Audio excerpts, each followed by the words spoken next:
서로 축복하겠습니다. 당신의 신앙은 황금보다 더 귀합니다.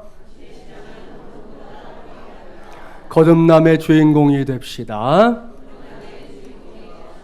할렐루야. 오늘은 황금보다 더 귀한 나의 신앙 두 번째 시간입니다. 오늘은 신앙생활은 이렇게 하는 것입니다 라는 제목으로 하나님의 말씀을 전하도록 하겠습니다. 지난 시간에 예고한 대로 저는 2월 말까지 황금보다 더 귀한 나의 신앙이라는 큰 주제하에 하나님의 말씀을 전할 예정입니다. 이 주일마다 여러분에게 말씀을 전할 건데요, 제가 2019년 새해를 시작하면서 이러한 주제로 설교하는 이유 이제는 다 아시죠? 황금 만능주의의 시대, 배금주의의 시대에 과감하게 도전장을 내밀기 위해서다 그랬습니다. 지금 우리가 살고 있는 세상이 이 돈이면 못할 게 없다 이런 생각으로 가득 차 있다는 거 이미 여러분 아시고 또 경험하신 적도 분명히 있을 겁니다. 일단은 이 대중매체들이 쉼없이 이러한 분위기를 조장하고 있습니다. 우리나라를 종종 드라마 공화국 이렇게 일컫는데요, 그런 드라마들이나 영화는 말할 것도 없고 각종 사건, 사고들 속에 이 돈에 지배당한 채 살아가는 사람들의 모습을 그리는데 매우 그럴싸하게, 그야말로 사람들이 혹하게 그렇게 그리고 있는 시대입니다.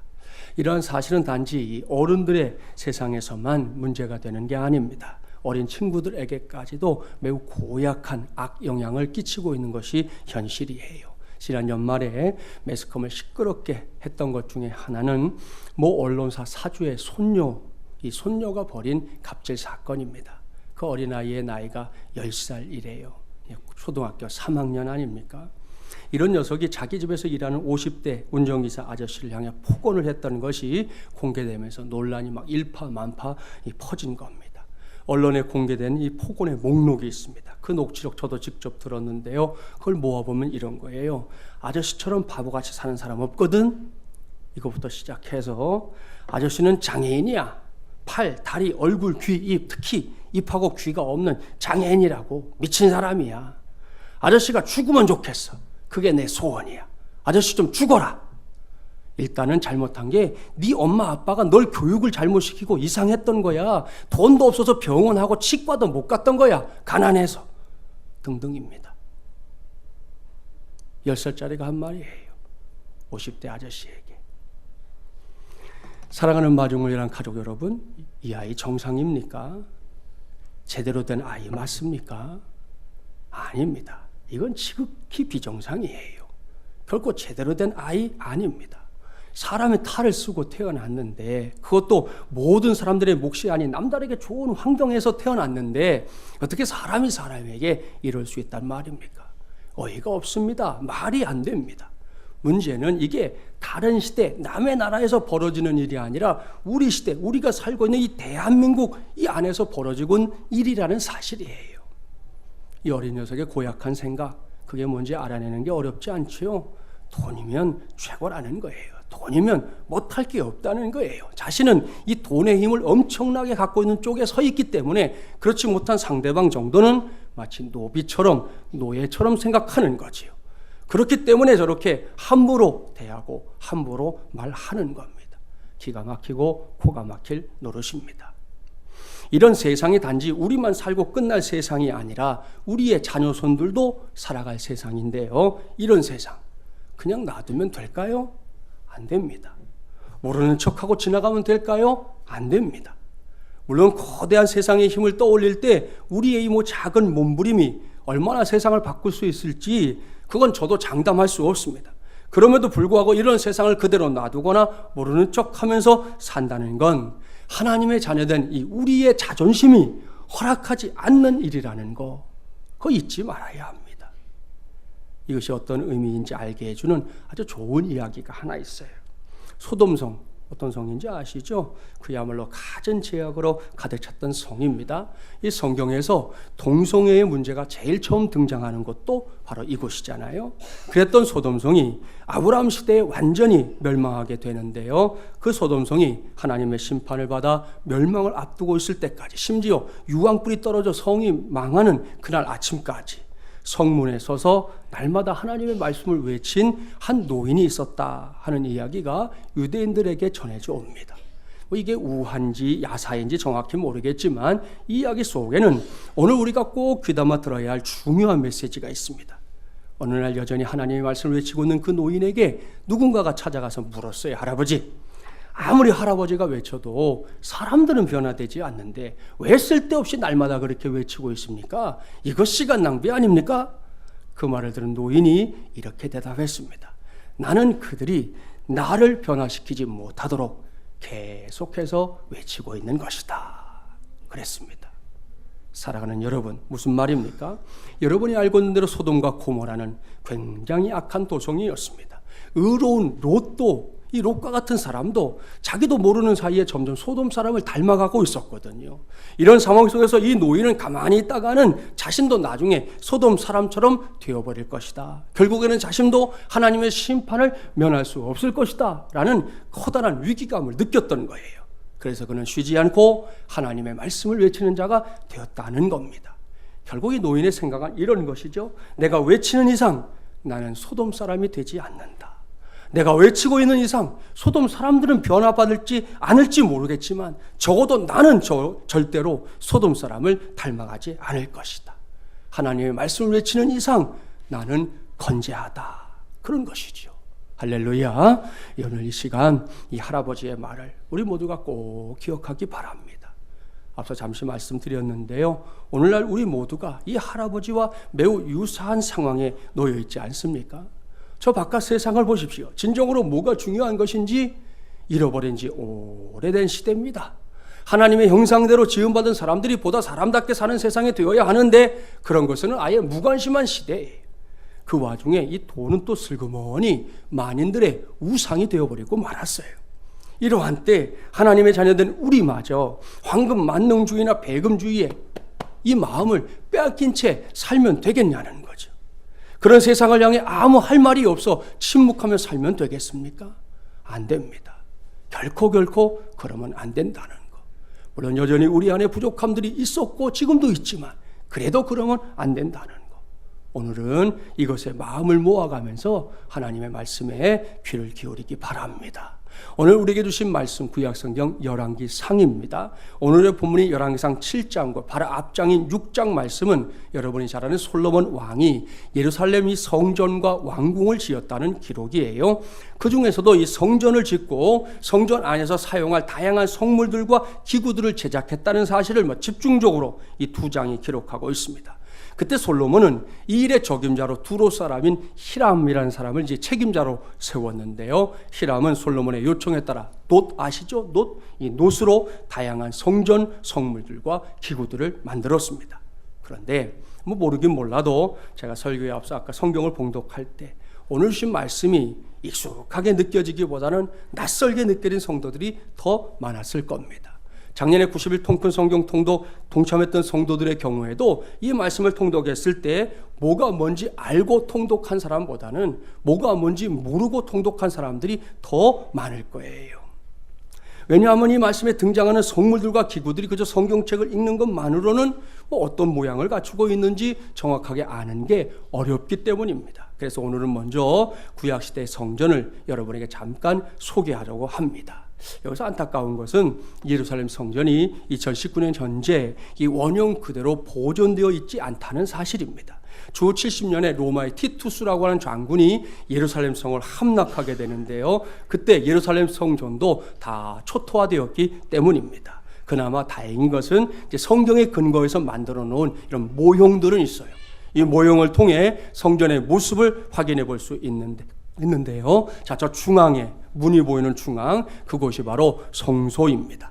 그 안으로 이제 사람들이 들어가 보면 공간이 크게 둘로 나뉘어져 있어요. 여러분이 앉아있는 그곳은 성소, 거룩한 장소 이렇게 불렸고요. 제가 서 있는 이곳에는 이 앞에 휘장이 다 쳐져 있어서 그쪽에서 이 안에 안 보이도록 되어 있고요. 이 휘장 너머를 지성소, 지극히 거룩한 장소 이렇게 불렸습니다. 이러한 성전 안팎에 놓여 있었던 성물들과 기구들 중에 여러분이 가장 많이 알고 있는 걸 한번 꼽아 보십시오. 그러면 아마도 이 법궤를, 언약궤를 떠올릴 겁니다. 당시에 이 법궤, 언약궤는 하나님의 임재의 상징이다. 여러분에게 말씀드린 적이 있었습니다. 이 성경에 따르면 이 궤 안에는 그림도 묘사하고 있지만 십계명에 새겨진 돌판과 아론의 쌍난 지팡이, 그리고 광야에서 이스라엘 백성들이 먹었던 이 만나가 들어있는 항아리가 들어있었습니다. 자, 그 다음으로는 하나님께 바쳐진 이 제물, 이 동물들을 제물로 삼았잖아요. 각을 떠서 제물을 드릴 때 불에 태웠는데 그걸 불에 태워가며 제사를 지냈던 번제단이 있습니다. 그래서 번제단 위에 이제 제물을 올려놓고 태웠어요. 또 창문이 없어서 어두운 성소 안을 환하게 비춰주었던 이 등잔대가 있고요. 12지파를 상징하는 12개의 진설병, 우리로 말하면 떡이고 그들에게 말하면 이 빵인데요. 12개가 이렇게 6개씩 놓여있는 그 떡들과 그 떡이 올려진 떡상이 그 안에 있었습니다. 한 가지만 더 꼽아보면 물두멍이라는 게 있는데요. 이것은 그림에서 묘사하고 있는 것처럼 제사장들이 제사를 지내기 전에 손과 발을 정결하게 씻는 용도로 만들어진 성전 기구입니다. 이러한 것들을 염두에 두고 오늘 주신 말씀 속으로 함께 들어가 보겠습니다. 본문 27절 말씀 우리 함께 봉독해 볼까요? 27절입니다. 또 노수로 받침술에 열을 만들었으니 매 받침술의 길이가 4규빗이요 너비가 4규빗이요 높이가 3규빗이라. 아멘. 사랑하는 마중물 예랑 가족 여러분, 이것이 무슨 말씀일까요? 이 말씀은 히람이 노수로 받침 수레를 만들었다는 기록입니다. 27절 이하의 말씀을 계속해서 읽어보면 이 수레에 대해 이런저런 언급을 하고 있는데요. 그럼에도 불구하고 사실 이 수레의 모양을 정확하게 설명하기가 쉽지는 않습니다. 성경학자들도 이구동성으로 실물이나 요즘 우리가 만들면 도면 그리잖아요. 근데 그때는 도면을 그리는 것도 없기 때문에, 도면 이런 것들이 남아있지 않기 때문에 이 받침수레가 어떻게 생겼는지 정확하게 재구성하기는 불가능하다, 이렇게 말하고 있습니다. 따라서 저는 오늘 여기서 우리가 확실하게 이해할 수 있는 말씀만을 중심으로 여러분과 함께 이 받침수레에 관해 깊이 생각해 보려고 합니다.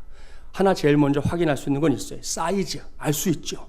길이가 4규빗이고 너비가 4규빗이다 그랬습니다. 그래서 1규빗은 성인의 이 팔꿈치에서 가운데 손가락 끝까지의 길이, 그것을 당시에 1규빗이라 그랬어요. 오늘날의 단위로 환산하면 약 45.6cm 정도 됩니다. 이렇게 환산해 보면 길이와 폭이 똑같이 1.824m, 2m가 채 안 되는 정사각형의 모양인 것을 알 수 있습니다. 그리고 높이가 3규빗이다 그랬으니까요 1.368m 정도가 돼요. 이러한 사이즈를 생각해 보면 이 수레가 큰 수레는 아니구나 하는 걸 알 수 있습니다. 다음으로 이 수레에서 확실하게 알 수 있는 사실, 계속해서 열왕기상 7장 31절부터 33절 말씀 봉독해 봅니다. 31절부터 33절입니다. 그 받침 수레 위로 들이켜 높이가 1규빗 되게 내민 것이 있고 그 면은 직경 1규빗 반 되게 반원형으로 우묵하며 그 나머지 면에는 아로 새긴 것이 있으며 그 내민 판들은 네모지고 둥글지 아니하며 네 바퀴는 옆판 밑에 있고 바퀴 축은 받침 수레에 연결되었는데 바퀴의 높이는 각각 1규빗 반이며 그 바퀴의 구조는 병거 바퀴의 구조 같은데 그 축과 태와 살과 통이 다 부어 만든 것이며. 잘 보십시오. 받침수레 위에는 1규빗, 그러니까 45.6cm 정도를 밖으로 내민 것이 있고 그 직경이 1규빗 반대에 이렇게 반원형으로 우묵하게 들어간 모양을 하고 있다, 이렇게 말하고 있습니다. 이것은 오늘 주신 말씀 바로 다음 절, 그러니까 열왕기상 7장 38절에 등장하는 둥그렇게 생긴 물두멍, 아까 보여드린 그 물두멍을 올려놓을 자리입니다. 그리고 이 수레의 바퀴는 모두 4개다 그랬고요. 바퀴의 높이는 1규빗 반, 그러니까 68.4cm 정도 되는 거예요. 게다가 바퀴의 생김새는 마치 병거의 바퀴와 같다, 이렇게 설명하고 있습니다. 이처럼 받침 수레에 4개의 바퀴를 단 이유 짐작할 수 있지요. 받침 수레 위에 올려진 물두멍을 이곳에서 저곳으로 옮기는 것을 용이하게 하기 위해서입니다. 사랑하는 여러분, 여기까지 살펴본 말씀을 생각해 보면 받침수레의 모양 대충은 그려질 겁니다. 성경학자들이 말하듯 정확한 것은 아니지만 나름 이것을 그림으로 묘사해 본 사람들이 있긴 합니다. 그들은 이렇게 표현하고 있어요. 여러분의 머릿속에 그려진 것과 좀 비슷한가요? 정확하진 않아도 비슷하다, 이렇게 말할 수 있을 텐데요. 여기서 오늘의 본론으로 쑥 들어가 보겠습니다. 이러한 받침수레를 통해 오늘 우리가 발견해야 할 영적인 교훈은 무엇일까요? 제가 오늘 이 말씀을 설교 본문으로 택했잖아요. 아까 성경 읽을 때 머리가 지끈지끈해 보이는 분들도 많았고, 도대체 이걸 주일날 왜 읽고 무슨 설교를 하려고 목사가 저러나, 그런 표정들도 있었는데 그런 이유 뭘까요? 저는 이 질문 앞에서 많은 고민을 했습니다. 제가 갖고 있는 성경 주석책들이 여러 가지가 있는데요. 그 책들을 참고해 봐도 받침술에 대해서는 뭐 이런저런 생김새에 대한 언급은 많지만 그 의미에 대해 설명해 주는 책은 없기 때문입니다. 그래서 제 나름대로 받침술을 놓고 묵상하고 이번 주는 또 묵상하기도 좋았잖아요. 그렇죠? 저기 가가지고 묵상하고 또 묵상하다가 얻은 해답이 있습니다. 그것은 우리의 신앙생활이 너무 무겁고 힘들어서 사람을 지치게 하는 것이 아니라 그야말로 사람들에게 복을, 기쁨을, 신바람을 누리게 하는 것이어야 한다 하는 사실을 보여주는 것이다. 바로 이것입니다. 할렐루야. 이게 도대체 무슨 말인지 한번 생각해 봅시다. 조금 전에 말씀드렸지만 받침술의 10개는 그 위에 물두멍 10개를 각각 올려놓고 그것을 이동하는 수단으로 사용되던 성전 기구입니다. 그러니 생각해 보십시오. 만일 이러한 수레가 없었다면 일일이 사람의 손으로 10개의 물두멍을 옮겨야 하는 큰 어려움이 늘 뒤따랐을 거 아닙니까? 당시에 성전에서 일하던 사람들이 레위 지파였는데요. 그들 중에 이 일을 맡은 사람들이 있었다면 그들은 물두멍 한번 옮기고 난 다음에는 다들 큰 대자로 뻗었을 거예요. 차제에 말씀드리면 우리가 일부 마치고 나서 옥상에 텐트 치잖아요. 그 치는 분들이 늘 치고 또 접는 분들이 늘 접는데 그거 한번 펴고 접고 하는 게 쉽지 않아요. 1년에 한 번 정도 하면요. 까짓거 뭐 눈 감고 할 수 있지만 매주 하는 게 쉽지 않잖아요. 그러니까 여러분이 시간 되면 좀 도와주시면 또 좋아요. 아무튼 우리가 그런 거 해보면 하고 나면 힘이 빠지잖아요, 사람이. 쭉 뻗을 수밖에 없는 거 아니겠습니까? 그런데 감사하게도 하나님의 생각은 그게 아니었다는 거예요. 게다가 받침술의 바퀴가 마치 군인들이 사용하는 병거의 바퀴와 같았다 그랬습니다. 영화 옛날에 봤던 배너 혹은 쉽게 떠올려 보시면 이 병거가 뭔지 또 그 바퀴가 어떻게 생겼는지 알 수 있을 겁니다. 받침술의 바퀴가 그렇게 생겼다는 거예요. 그러니 그 위에 대단하게 무거운 물건을 올려놓았을 때 이곳에서 저곳으로 옮기는 것이 쉽고 용이했을까요? 아니면 엄청나게 힘들고 어려웠을까요? 매우 용이했습니다. 틀림없습니다. 저는 이러한 사실로부터 우리의 신앙생활이 진정으로 복된 신앙생활이 되어야 한다. 이렇게 생각하게 되었습니다. 아울러 기쁨이 동반되는 신앙생활, 신바람 나는 신앙생활 되어야 한다. 이렇게 생각하게 되었습니다. 그렇지 않습니까? 조금만 생각해 보십시오. 만일 하나님께서 사람들을 고달프게 하려고 했다면, 그런 생각이었다면 받침수레 같은 거 굳이 만들라고 하실 이유가 없습니다. 힘들긴 하겠지만 많은 사람들이 달라붙어서 혼신의 힘을 다하여 옮겨라 이렇게 말씀하셨어도 이거 해야 할 일 아닙니까? 맞습니다. 이스라엘 백성들 반드시 그렇게 해야 했습니다. 그러나 하나님의 생각은 그게 아니었다는 거예요. 하나님은 자신의 백성들이 기쁨으로 자신을 섬기는 거, 그걸 원하십니다. 짜증내가면서 힘들어서 못해 먹겠어 뭐 이런 소리 해가면서 하나님을 섬기는 거 원하지 않는다는 거예요. 그래서 받침수레를 만들라 이렇게 말씀하신 겁니다. 이러한 하나님의 생각은 오늘날에도 유효합니다. 하나님은 우리 모두가 신앙생활을 하면서 그것을 고역으로 여기는 걸 원하지 않습니다. 신앙생활을 하되 기쁨으로 하길 원하십니다. 그 안에서 마음껏 복을 누리길 원하십니다. 한마디로 신바람 나는 신앙생활 되기를 간절히 바라신다는 것, 이것을 꼭 기억해야 합니다. 그런데 우리의 현실은 어떻습니까? 우리가 잘 알고 있는 요리문답, 이 교리와 관련해서 중요한 문답들이 쭉 있는데 그 중에 제 1문, 첫 번째 질문이 뭐냐? 인생의 제일 되는 목적이 무엇입니까? 이거든요. 이에 대한 대답은요, 하나님을 영화롭게 하며 영원토록 하나님을 즐거워하는 것입니다. 이게 대답이에요. 이것은 기독교 신앙과 교리의 핵심입니다. 뿌리입니다. 따라서 이것은 그저 질문하고 답하는 것으로 끝나는 게 아니에요. 그렇게 끝나서도 안 됩니다. 이것은 반드시 하나님을 믿는 삶을 통해 저와 여러분의 신앙생활을 통해 증명되어야 하는 것인 줄 믿습니다. 그 믿음으로 스스로에게 물으시라는 거예요. 이 질문에 대해 아멘, 물론이지요. 하나님을 믿고 사는 것은 정말이지 즐겁고 복된 일입니다. 이렇게 대답할 수 있는 사람, 정말이지 크게 박수 쳐줄 만큼 멋진 그리스도인이에요. 지나간 역사 속에서 한국 교회는 정말로 이런 성도들로 가득 차 있었습니다, 여러분. 오늘날에 비하면 못 먹고 못 배운 사람들이 대부분이었지만 그래도 한국교회 성도들은 세상에 굴하지 않고 기도할 때마다 이렇게 기도했습니다. 하나님 아버지, 우리에겐 하나님밖에 없습니다. 오늘 찬양대가 마침 찬양해 주셨어요. 오직 예수밖에 없습니다. 우리에게는 기쁨이 예수밖에 없고 우리의 자랑이 예수밖에 없고 우리가 전할 소식도 예수밖에 없습니다. 그렇게 우리 신앙의 우리 선배들이 살았다고 해요.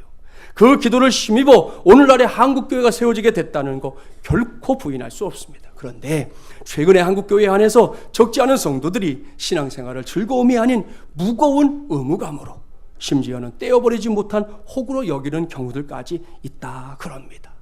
얼마나 안타까운 일입니까?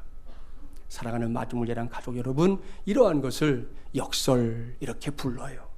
역설의 사전적인 정의는 어떤 주의나 주장에 반대되는 이론이나 말이라는 건데요. 당장 우리가 사는 세상을 한번 들여다볼까요? 예전과 이렇게 비교해 보면 이미 갖은 역설이 난무하는 세상이 되어버렸구나 알 수 있습니다. 생각해 보세요. 건물은 얼마나 높아졌어요? 예전에 여러분 3일 빌딩만 해도 저 어렸을 때는 3일 빌딩 앞에서 만나자, 이게 제일 중요한 약속이었어요. 지금은 3일 빌딩 껴주지도 않아요. 아파트가 얼마 전에 우리 집사님 아파트 갔더니 29층까지 있던데, 예? 그건 이제 축에도 못 들어요. 그때에 비하면 건물은 높아졌지만 인격은 더 작아졌습니다. 고속도로 넓어졌지만 시야는 더 좁아졌습니다. 소비는 많아졌지만 사람들은 또 가난해졌다고 아우성입니다. 더 많은 물건을 사지만 희한하게도 기쁨은 줄어들고 있어요. 우리가 사는 집, 초가집에 비하면 얼마나 커졌습니까? 그런데 가족은 더 적어졌습니다. 이제는 보다 더 편리해졌지만 시간은 더 없어졌어요. 학력이 높아졌지만 상식이 부족해서 요즘은 개념이 없다, 이런 말 많이 쓰잖아요. 약이 얼마나 많아졌습니까? 근데 건강은 더 나빠졌습니다. 너무 분별 없이 소비하고 너무 적게 웃고 너무 빨리 운전하고 너무 성급히 화를 냅니다. 너무 많이 마시고 너무 많이 피우고 너무 늦게까지 깨어있고 너무 지쳐서 일어나고 너무 적게 책을 읽고 텔레비전은 또 너무 많이 봅니다. 세상이 이렇게 돌아가다 보니 그리스도로 살아가는 우리에게도 매우 큰 문제거리가 생겼어요. 그것은 그리스도인들이 너무 드물게 기도한다는 거예요. 지금이 어릴 때보다도 기도에 더 힘써야 할 때인 게 분명한데도 예수 믿는 사람들이, 예전에 우리 선배들은 그저 아침이고 저녁이고 눈 뜨면 기도하고 모이면 기도하고 그랬었는데 지금의 성도들은 가물에 콩난 듯 기도 한번 하고 어쩌다 기도 한번 하고 생각나면 기도 한번 하고 기도하는 게 너무나 드물어졌다는 거예요. 그뿐이 아닙니다. 이전에 비해 더 빨라진 고속철도가 있습니다. 그 덕에 전국이 지금 일일 생활권 됐잖아요. 더 편리한 일회용 기적이 있습니다. 더 많은 광고 전단이 있습니다. 그리고 더 줄어든 양심이 있습니다. 최근에는 사람들은 환락에 빠뜨리는 더 많은 약들이 짝퉁까지 내세우며 판을 치고 있지만 그거 하면 행복할 것 같지만 행복하지 않잖아요. 이 모두가 바로 역설로 가득 차 있는 세상의 모습입니다. 그리고 이런 세상 속에서 살아가고 있는 우리입니다. 그러다 보니 우리의 신앙마저도 역설적인 방향으로 흘러갈 때가 많더라는 말씀이에요. 이러한 현실 속에서 저와 여러분은 정신을 바짝 차리고 솔로몬 성전에 자리 잡고 있는 이 받침 수레를 통해 다시금 신앙의 본질에 큰 관심을 가질 수 있기를 바랍니다. 이미 말씀드렸습니다. 신앙생활은 복된 것이고 즐거운 것이어야 한다. 하나님을 믿고 사는 삶, 그것은 신바람 나는 삶이 되어야 한다. 믿습니까? 할렐루야. 꼭 믿어야 합니다. 더불어 새해가 되었는데요, 바로 그 믿음으로 우리가 섬기고 있는 마중물이라는 교회를 그런 교회로 세워나가야 하는 것이죠. 목사인 저와 성도인 여러분 모두가 그런 마음으로 우리 교회를 섬겨야 한다는 말씀입니다. 저와 여러분이 이러한 영적인 원리를 그저 이론으로서가 아니라 현실로서 사실로서 알게 되면, 깨닫게 되면 어찌 되느냐? 당장 하나님을 예배하는 우리의 마음가짐부터 달라집니다. 이건 역시 틀림없습니다. 여기서 주보에 기록되어 있는 마중물예람의 비전 잠시 봐주실래요? 우리 성경 공부 문제 나가는 그 밑에 있지요. 모두 5가지 비전이 정리되어 있는데 그 중에 첫 번째 비전만 생각해 보겠습니다. 마중물예람 교회의 첫 번째 비전이 뭐예요? 다드림의 역사를 감당하는 예배 공동체입니다. 그렇다면 여기서 다드림의 역사라는 건 과연 무엇일까요? 도대체 무엇을 다드려야 한다는 걸까요? 이제부터 제가 그 의미를 설명할 거니까 잘 들어보십시오. 방금 말씀드린 대로 저는 우리 마중물 예람교회가 이렇게 하나님을 예배하되 다드림의 역사를 감당하는 예배 공동체가 되기를 간절히 소원하는 목사입니다. 여기서 다드림이란 오늘 이 시간처럼 하나님을 예배하는 시간마다 적어도 이제부터 제가 말씀드릴 10가지의 모습으로부터 자기 자신을 해방시키는 것을 의미합니다. 몇 가지요? 10가지. 그러니까 하나님을 예배하는 예배자들의 10인 10색 이렇게 말할 수 있습니다. 이제부터 하나씩 설명할 거니까 잘 듣고 과연 내게는 그런 모습이 있는지 없는지 점검해 보라는 말씀이에요. 그런 다음에 그러한 모습으로부터 내 자신이 진정으로 해방될 수 있도록 기도하여 응답받는 건 물론이고 오늘 전하는 말씀에 귀를 기울여서 저와 여러분 모두가 진정으로 신바람 나는 신앙생활 꼭 하게 되기를 주님의 이름으로 축복합니다. 자, 예배자들의 10인 10색 들어보세요. 첫 번째, 설교 시간에 멀거니 강단을 응시하는 멀대파가 있대요. 눈은 목사에게 생각은 출장 나가 있는 사람들 있다는 거예요. 두 번째, 주보에 밑줄 긋고 교정까지 보는 꼼꼼파. 여러분 안 해도 돼 그거. 교정은 제가 볼 것이고 목회자들이 하면 돼요. 굳이 여러분이 예배드리는 시간에 그거 주보 교정하고 있을 필요 없다니까요. 세 번째, 졸면서 끄덕끄덕 콧말을 찍는 아멘파. 뭐 이것보다 낫지만 아무튼 아멘파가 있다. 네 번째, 수시로 시계를 들여다보는 안절부절파. 무슨 일이 있는지 모르겠지만 아무튼 바빠가지고 그런지. 다섯 번째, 옆 사람과 말로는 얘기를 못하잖아요. 예배 시간에. 글로 대화하는 청각장애파. 써서 얘기해 써서. 여섯 번째, 예배 후에 있을 회의만을 생각하는 회의 염려파. 오늘 공동의회에 있는데 공동의회 때 내가 뭘 얘기할까 그것만 생각하는 그런 사람이 있다는 거죠. 일곱 번째, 설교 시간에만 성경 읽기로 시간 때우는 나홀로파가 있대요. 여덟 번째, 찬송 부를 때 찬양대는 이런 사람 한 사람도 없을 거예요. 입만 뻥끗 대는 붕어파 하는 사람 있죠. 아홉 번째, 기도 시간에 틈을 노려 묵상에 잠기는 기회주의파 있다는 거고, 열 번째, 누가 왔나 안 왔나 두리번거리며 인원 체크하는 경비파도 있다는 거예요. 여기까지입니다. 여러분은 어떤 유형의 예배자입니까? 바라기는 저도 여러분도 이러한 10인 10색에는 결코 포함되지 않기를 바랍니다. 대신에 우리 모두가 하나님께 영과 진리로 예배하기를 온전히 힘쓰는 그야말로 온 마음과 믿음을 다 드리는 믿음의 순종파 꼭 되기를 주님의 이름으로 축복합니다. 여러분 이렇게 하는 것이 신앙생활이라는 거예요. 그래서 시계추가 오가듯 아무런 의미 없이 하나님을 예배하는 거 그거 신앙생활 아닙니다. 그야말로 마지못해서 어쩔 수 없이 이곳에 나와 앉아 있는 것이라고 하면 그것도 매우 안타까운 일입니다. 이제 지난해는 다 지났어요. 다 덮었으니까 돌아보지 마시고 2019년 새해가 시작됐는데요. 2019년을 살아가면서 목사인 저부터 시작해서 여러분 우리 모두가 다 하나님을 만나야 합니다. 하나님의 은혜를 받고 누려야 합니다. 하나님 때문에 때로는 깜짝깜짝 놀라기도 하고요. 하나님 때문에 복을 체험하기도 해야 합니다. 나아가서 하나님 때문에 세상에는 그 어떤 것도 두려워하지 않을 수 있는 것, 이런 것이 바로 신앙생활입니다. 그러니 이런 신앙생활 즐겁겠습니까? 안 즐겁겠습니까? 1번 즐겁다, 2번 안 즐겁다. 여러분의 선택은 무엇입니까?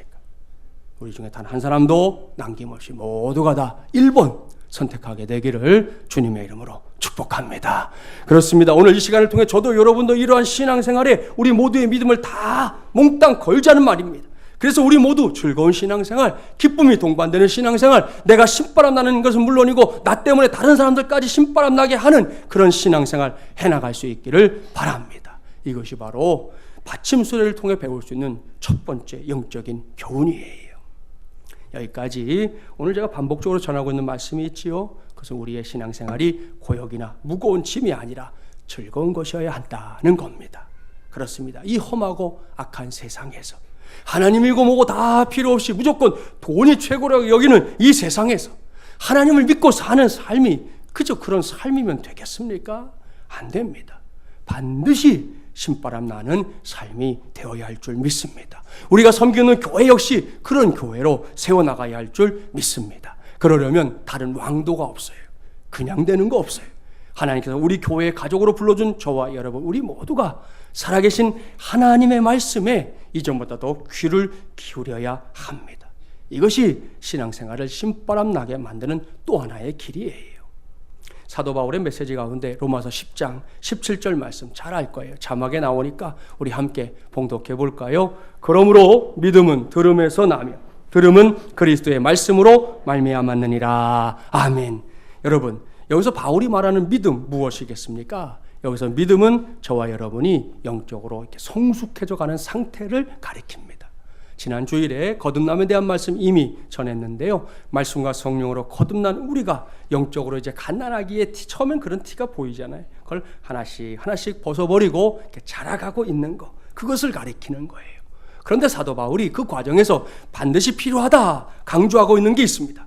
그것은 그리스도의 말씀, 곧 하나님의 말씀이요, 그 말씀을 귀 기울이고 듣고 행동하는 들음이다 그랬습니다. 이렇게 할 때에야 비로소 거듭난 우리 영혼이 성숙하게 된다는 말씀입니다. 우리 아이들이 젖을 먹고 밥을 먹어야 자라는 것처럼 우리도 하나님의 말씀을, 그것을 들을 수 있어야 자란다는 거예요. 우리 모두가 하나님께서 칭찬할 만한 그런 믿음으로 자라가는 것이 말씀에 있다는 것이죠. 이것은 매우 중요한 영적인 원리입니다. 그렇습니다. 나는 신앙생활을 하고 있습니다 이러면서도 하나님의 말씀에 귀를 기울이는 일을 소홀히 하고 그저 교회에 문턱만 넘나 다닌다? 거기에서 기대할 수 있는 건 없어요.